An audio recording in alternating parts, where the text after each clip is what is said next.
হরে কৃষ্ণ। সকলকে ব্রহ্মপুত্র অষ্টমী স্নানের অর্থাৎ লাঙ্গলবন্দ স্নানের বিশেষ কৃষ্ণপ্রীতি এবং শুভেচ্ছা। আমরা আছি শ্রীধাম মায়াপুর ধামের গঙ্গার তীরে। আমরা আছি শ্রীল প্রভুপাদ গঙ্গা ঘাটে। আপনারা দর্শন করুন। তো আজ অষ্টমী স্নান উপলক্ষে শ্রীধাম মায়াপুর প্রভুপাদ গঙ্গা ঘাটে আজ ভক্তরা গঙ্গা স্নান করছেন। আপনারা দর্শন করুন। এই অষ্টমী স্নানের সময়সূচি ২৬ মার্চ বৃহস্পতিবার, চৈত্র শুক্ল অষ্টমী তিথি এবং স্নানের সময়সূচি ভারতের সময় অনুযায়ী এই অষ্টমী স্নান শুরু হবে ভোর ৫টা ৩৫ থেকে দুপুর ১১টা ৪৮ পর্যন্ত। যারা ভারতে রয়েছেন, পশ্চিমবঙ্গে রয়েছেন, শ্রীধাম মায়াপুরে রয়েছেন, তাদের ক্ষেত্রে এই শুক্লা অষ্টমী তিথির সময়সূচি অষ্টমী স্নান করবেন আপনারা ভোর ৫টা ৩৫ থেকে চলবে দুপুর ১১টা ৪৮ পর্যন্ত। বাংলাদেশের সময় অনুযায়ী এই অষ্টমী স্নানের সময় হচ্ছে ভোর ৫টা ৫৭ থেকে শুরু হয়ে দুপুর ১২টা ১৮ পর্যন্ত থাকবে। তো আর মাত্র কিছু সময় রয়েছে এই ব্রহ্মপুত্র অষ্টমী স্নান লাঙ্গলবন্দ স্নানের সময়সূচি। আর কিছুক্ষণ সময় রয়েছে, মাত্র কয়েক ঘন্টা রয়েছে। আপনারা যারা এখনও স্নান করেননি তারা কৃপাপূর্বক স্নান করে নিন। আমরা আছি শ্রীধাম মায়াপুর গঙ্গা ঘাটে। দেখুন ভক্তরা অনেক সুন্দর করে গঙ্গার তীরে গঙ্গা স্নান করছেন এবং তারা মা গঙ্গার বিশেষ কৃপা আশীর্বাদ লাভ করছেন এর মাধ্যমে।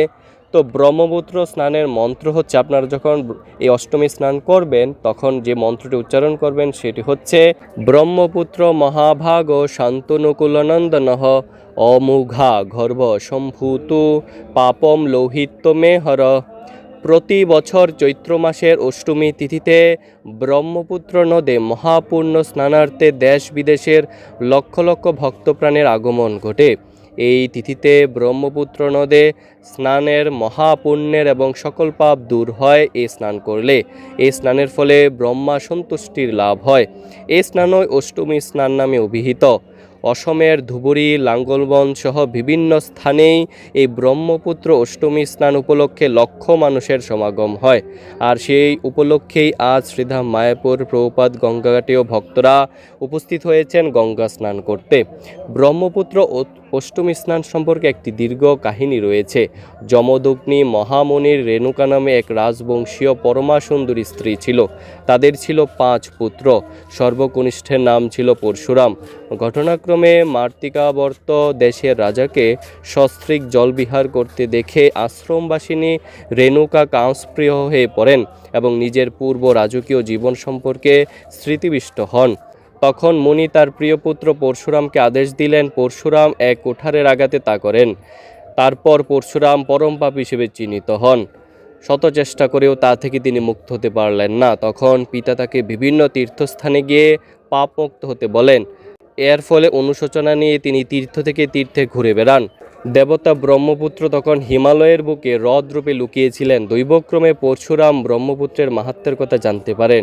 তিনি খুঁজে পেলেন হিমালয়ে লুকায়িত ব্রহ্মপুত্র হ্রদ এবং প্রার্থনা জানালেন যেন এর পবিত্র জলে তার পাপ মুক্ত হয়। তিনি হ্রদের জলে ঝাঁপ দেওয়ার সঙ্গে সঙ্গে হাতে আটকে থাকা কুঠারখানা ধসে পড়ে। এভাবে তিনি তার প্রায়শ্চিত্ত থেকে মুক্ত হলেন। বর্তমানে এটি আসামের উত্তর পূর্ব দিকে মিশিমি পর্বতের অগ্রভাগে ব্রহ্মকুণ্ড নামক একটি কুণ্ড আছে। এটিই সেই পবিত্র তীর্থ। যদিও ব্রহ্মকুণ্ড থেকেই ব্রহ্মপুত্র নদের আগমন, তবুও বিস্তৃতভাবে হিমালয় পর্বতের কৈলাস শৃঙ্গের নিকটে মানস সরোবর থেকে উৎপন্ন হয়েছে উল্লেখ করা হয়। ব্রহ্মপুত্রের এই অলৌকিক শক্তিসম্পন্ন পাপ হরণকারী জল যাতে সাধারণ মানুষের উপকারে আসে সে উদ্দেশ্যে পরশুরাম সেই জলধারাকে সমতল ভূমিতে নিয়ে আসার অভিপ্রায় প্রকাশ করেন। তিনি কুঠারখানা লাঙ্গলের ফলকে বেঁধে সেই ফলক দিয়ে নালা সৃষ্টি করে ব্রহ্মপুত্রের পবিত্র জলধারাকে সমতল ভূমিতে নিয়ে আসেন। দীর্ঘ সময় পথ পরিক্রমায় পাহাড় পর্বত পেরিয়ে তিনি ব্রহ্মপুত্রের জলধারাকে বিভিন্ন জনপদ ঘুরিয়ে অবশেষে বর্তমান লাঙ্গলবন্দে এসে ক্লান্ত হয়ে থেমে যান এবং লাঙ্গল চষা বন্ধ করে দেন। তার লাঙ্গলের ফলকে তৈরি পথ ধরে ব্রহ্মপুত্রে প্রবাহিত হতে থাকে। সেই থেকে এই স্থানের নাম হয় লাঙ্গলবন্দ এবং তা হয়ে ওঠে মানুষের জন্য পরম পুণ্য স্থান। এরপর পরশুরাম এই পবিত্র ব্রহ্মপুত্র নদের অলৌকিক শক্তি মাহাত্ম্য প্রচারের জন্য পৃথিবীর বিভিন্ন তীর্থস্থান ভ্রমণে যান। কিন্তু যেখানে এসে ব্রহ্মপুত্র থেমে গেলেন তার কাছাকাছি দিয়ে বয়ে যাচ্ছিল এক সুন্দরী নদী শীতলক্ষা। বর্তমানে একে ব্রহ্মপুত্রের শাখা নদী হিসেবে উল্লেখ করা হয়। ব্রহ্মপুত্রের কাছে সুন্দরী শীতলক্ষা রূপ যৌবনের কথা পৌঁছালে শক্তিশালী ও পবিত্র ব্রহ্মপুত্র প্রচণ্ড বেগে সুন্দরী শীতলক্ষার দিকে ধাবিত হলেন। ব্রহ্মপুত্রের এই ভয়ঙ্কর বিশাল মূর্তি দেখে সুন্দরী শীতলক্ষা তার সমস্ত সৌন্দর্য আড়াল করে বৃদ্ধারূপ গ্রহণ করেন এবং নিজেকে বুড়িগঙ্গারূপে উপস্থাপন করেন। ব্রহ্মপুত্র বুড়িগঙ্গারূপী শীতলক্ষার এই কুৎসিত চেহারা দেখে মর্মাহত হন। এদিকে পরশুরাম তীর্থভ্রমণ শেষে ফিরে এসে দেখেন যে ব্রহ্মপুত্রকে তিনি মানুষের উপকারার্থে সমতল ভূমিতে নিয়ে এসেছিলেন, যাকে তিনি জগতের শ্রেষ্ঠ পবিত্রতম নদরূপে মর্যাদায় প্রতিষ্ঠিত করতে চেয়েছিলেন। তিনি শীতলক্ষার সঙ্গে মিলিত হয়েছেন।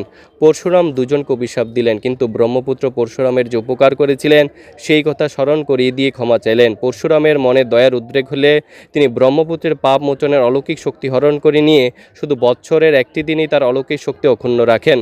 চৈত্র মাসের অষ্টমী তিথিতেই থাকে সেই অলৌকিক শক্তি। তাই প্রতি বছর চৈত্র মাসের এই অষ্টমী তিথিতে অসমের ধুবুরি, লাঙ্গলবন সহ ব্রহ্মপুত্রের বিভিন্ন স্থানেই এই অষ্টমী স্থান অনুষ্ঠিত হয়ে থাকে। আর সেই উপলক্ষে আজ শ্রীধাম মায়াপুর প্রভুপাদ গঙ্গা ঘাটে গঙ্গায় সকল ভক্তবৃন্দরা গঙ্গা স্নান করছেন গঙ্গা মায়ের বিশেষ কৃপা আশীর্বাদ লাভ করার জন্য। হরে কৃষ্ণ।